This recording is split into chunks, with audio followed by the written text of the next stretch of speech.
युद्ध के मैदान में मुगलों को धूल चटाने वाले वीर योद्धा राणा सांगा की जयंती आज राजस्थान की राजधानी जयपुर में भी पूरी श्रद्धा के साथ मनाई जा रही है। इस मौके पर जगह जगह कार्यक्रम आयोजित कर राणा सांगा को नमन किया जा रहा है, उनकी बहादुरी को याद किया जा रहा है। और इस वक्त हम मौजूद हैं जयपुर शहर में, जहां आप देख सकते हैं कि महिलाएं जो है वो राणा सांगा की जयंती को मना रही हैं। उनके चित्र पर फूल चढ़ाए गए हैं, दीप जलाए गए हैं, उनकी वीरता को याद किया जा रहा है, उन्हें खास अंदाज में नमन किया जा रहा है, गीतों के जरिए उन्हें श्रद्धांजलि दी जा रही है। और साथ ही साथ राणा सांगा को लेकर जो सियासत की जा रही है उसकी निंदा की जा रही है। हमारे साथ महिलाओं का एक पूरा जत्था है जो कि राणा सांगा को नमन कर रहा है, उनकी जयंती मना रहा है। उनसे बात करते हैं और जानने की कोशिश करते हैं कि आखिर किस तरीके से वो जयंती को मना रही हैं और क्या कुछ याद कर रही हैं। मैम, सबसे पहले आपसे जानना चाहेंगे, क्या नाम है आपका? मीना राठौड़ मेरा नाम है। और हम आज महाराणा सांगा की जयंती मनाने के लिए सभी महिलाएं वीरांगनाएं यहाँ पर उपस्थित हुए हैं। और ये हमारे पूर्वज हैं जिनको हम समय समय पर याद करते हैं। और मैं मेवाड़ से ही हूँ और ये हमारे हमारे देश के नायक हैं, हमारे पूर्वज हैं। इनकी कहानियाँ सुन सुन के हम बड़े हुए हैं और हमारे बच्चों को भी हम इन्हीं की वीरताओं की कहानियाँ सुनाते हैं। लेकिन जो एक कंट्रोवर्सी पैदा की गई और गद्दार बताया गया समाजवादी पार्टी के सांसद की तरफ से, और आज भी वो उस बयान पर कायम हैं, क्या कहना है उस पर? ये अपने आप को सामने लाने के लिए, राजनीति में अपनी छवि दिखाने के लिए ये लोग इस तरह की चीजें करते हैं। और ये कौन गद्दार है ये पूरा हिंदुस्तान जानता है। और उन लोगों के लिए जो इस कंट्रोवर्सी में अपना नाम आगे करके और हमारे पूर्वजों के नाम को धूमिल कर रहे हैं, ऐसे लोगों को हमारे देश में रहना ही नहीं चाहिए।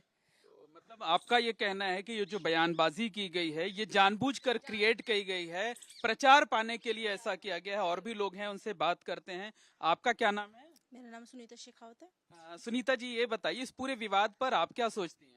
ऐसे लोगों को बहिष्कार करना चाहिए, उनको पद से हटाना चाहिए और हो सके तो उनको देश से बाहर निकाल देना चाहिए। उन्हें कोई हक नहीं है कि हमारे राणा सांगा जी के बारे में कुछ बोला जाए या कुछ भी अभद्र बातें करी जाए, क्योंकि हम किसी के लिए नहीं कहते तो हमारे महाराणा प्रताप जी के, महाराणा सांगा जी के लिए कुछ भी नहीं कहने सकते। ऐसे लोगों को उनका पद से बहिष्कृत किया जाए उनको। मतलब जो महिलाएं हैं, जो छत्राणी हैं, वो भी बहुत गुस्से में हैं इस मुद्दे को लेकर। बहुत गुस्से में हम, बहुत गुस्से में।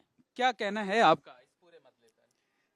बस यही है कि ये हमारे महानायक हैं, हम इन्हीं के पद चिन्हों पे चलें। और आज ये 200 साल पुराने पेड़ के नीचे बैठ के हम इनकी जयंती मना रहे हैं नारायण निवास में।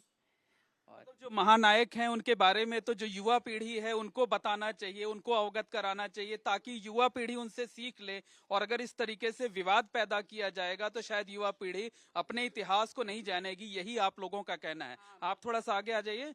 क्या नाम है आपका? मूमल। कमल, ये बताइए, इस पूरे विवाद पर आप क्या सोचती हैं? आप तो युवा भी हैं। हाँ। बताइए जी। महाराणा सांगा को डिसरिस्पेक्ट नहीं करना चाहिए।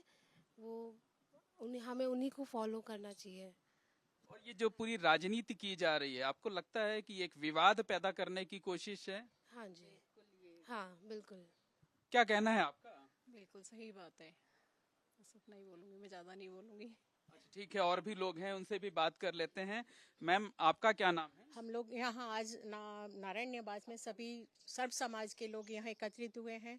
हमारे ये राजपूत समाज से भी हैं, जैन समाज से हमारे बसंत जी हैं, सोशल वर्कर हैं काफ़ी। और हमारा सृष्टि क्लब से भी हम लोग सखियाँ इकट्ठी हुई हैं यहाँ पर। क्या कहेंगे, ये जो पूरा एक विवाद खड़ा करने की कोशिश की जा रही है, सबसे पहले तो ये जानना चाहेंगे कि इस विवाद के पैदा होने के बाद आज आप लोग इस तरीके से यहाँ पर जयंती मना रही हैं या हर साल इसी तरह से परंपरागत तौर पर मनाती हैं? जयंती हमेशा मनाई जाती है, लेकिन जो विवाद अब उठा है, वैसे भी देखा जाए तो अपने किसी भी पूर्वज के लिए हम इस तरह से बोलना बिल्कुल गलत है। ये राणा सांगा जी के लिए ही नहीं, किसी के लिए भी, अपने पूर्वज के लिए कोई भी नहीं सुनना चाहेगा।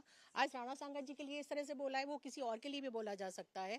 तो इसलिए छत्राणियों ने जिस तरह से अपना जौहर किया था, आज सारी छत्राणियां इकट्ठी हुई हैं यहाँ। क्या फैसला किया आज के दिन आप लोगों ने विवाद पैदा होने के बाद? हमने ये फैसला किया है कि हम इस तरह की ना जो चीजें होती हैं, या मतलब किसी के लिए भी कुछ भी बोल दिया जाए, वो चीज हम नहीं सहन कर पाएंगे, तो बर्दाश्त नहीं करेंगे आप? कर सकते हैं, बिल्कुल भी बर्दाश्त नहीं कर सकते इस चीज के लिए। आंदोलन करेंगे और जरूरत पड़ा तो फिर वो इतिहास को भी दोहराएंगे। बिल्कुल इतिहास को दोहराएंगे हम। और आंदोलन करेंगे। जब जब इस तरह की चीजें होंगी, सारी शतरानियां और सारी वीरांगना इकट्ठी होकर इस तरह का आंदोलन करेंगी और बार बार करेंगी, और राम जी लाल जैसे लोगों को दिखाएंगी उनको इस समाज में रहने का, इस हिंदुस्तान में रहने का कोई हक नहीं है। उनको उनके पद से निर्वाचित किया जाए, उनको बर्खास्त किया जाए। लेकिन उनकी पार्टी के जो अध्यक्ष हैं अखिलेश यादव, वो तो उनका लगातार बचाव कर रहे हैं। क्योंकि इसीलिए तो कर रहे हैं ना, क्योंकि वो उनके पार्टी के हैं। वो हमेशा गुरु से ही शिष्य सीखता है, तो वो उनके गुरु हैं। वो गुरु से ही शिष्य सीखकर उसी तरह का सारी चीजें उनके में। ये कहना चाहती हैं कि अखिलेश यादव के कहने पर ही, उनके इशारे पर ही इस तरीके की बयानबाजी उनकी पार्टी के सांसद कर रहे हैं। आपका क्या नाम है मैम? ममता शर्मा। ममता जी बताइए, क्या कहना है इस पूरे विवाद पर? मैं यही कहूंगी कि उन्होंने 100 से ज्यादा लड़ाई लड़ी। जब क्या जनता भूल गई क्या कि उन्होंने किस तरह की लड़ाइयाँ लड़ी हैं, और हमारे समाज, सर्व समाज को हम बहुत आगे बढ़े हुए हैं उन्हीं के नक्शे कदम पे चल करके। और आज इस तरह की बातें हो रही हैं तो ये हर समाज विरोध करेगा कि उनके प्रति इस तरह की बातें न हो। मतलब आपका कहना है वो तो इतिहास का पूरा एक एक पन्ना जो है वो राणा सांगा की बहादुरी से भरा पड़ा हुआ है, उसमें कुछ बताने की जरूरत नहीं है, ऐसा है? बिल्कुल सही। ये सस्ती लोकप्रियता हमारे जो जो है महाराणा प्रताप, महाराणा सांगा, इनकी जो जयंती हम इसलिए मना रहे हैं, और कुछ दिन पहले हमने उसका विरोध करके उसको कफन भी भेंट किया है कि ये ही इस लायक है। और अगर कोई कुछ नहीं कर सकता, राजनीति कुछ नहीं कर सकती है, तो उसको खुले में छोड़ दिया जाए, महिलाएं अपने आप देख लेगी क्या करना है। मतलब जो महिलाएं सबक सिखा देंगे, ऐसा कहना है? बिल्कुल ठीक कह रहे हैं, सबक सिखा देंगे। गाइडेंस की जरूरत नहीं है, बस एक बार वीरांगना ही बता देंगी कि जब जोहर कर वीरांगना ही सकती है, तो बता वो गद्दारों को सबक भी, जो जब वीरांगनाएं जोहर कर सकती है तो गद्दारों को सबक भी सिखा सकती है। अगर कोई पार्टी कुछ कर सकती है देश हित में, नहीं तो देश हित में वीरांगनाएं खड़ी है। बिल्कुल। तो देखिए, ये एक भाई साहब भी, इनसे भी बात कर लेते हैं। बताइए, हमें लगता है आपको तो कुछ बोलने की जरूरत नहीं, महिलाओं ने तो सब कुछ बोल दिया है। नहीं, मैं जैन समाज से हूँ और निश्चित तौर पे जैन समाज का राजपूतों का एक बहुत बड़ा संबंध रहा है।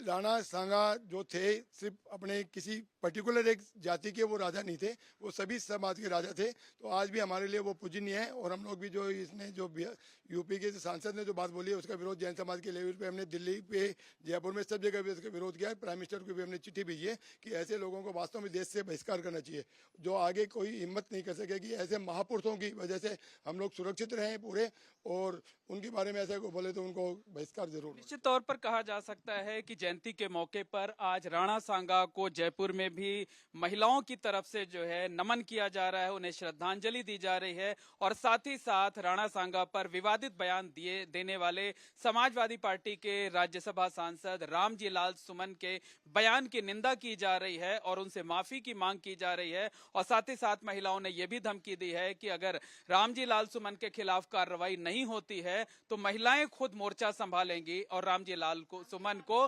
सबक सिखाएंगे।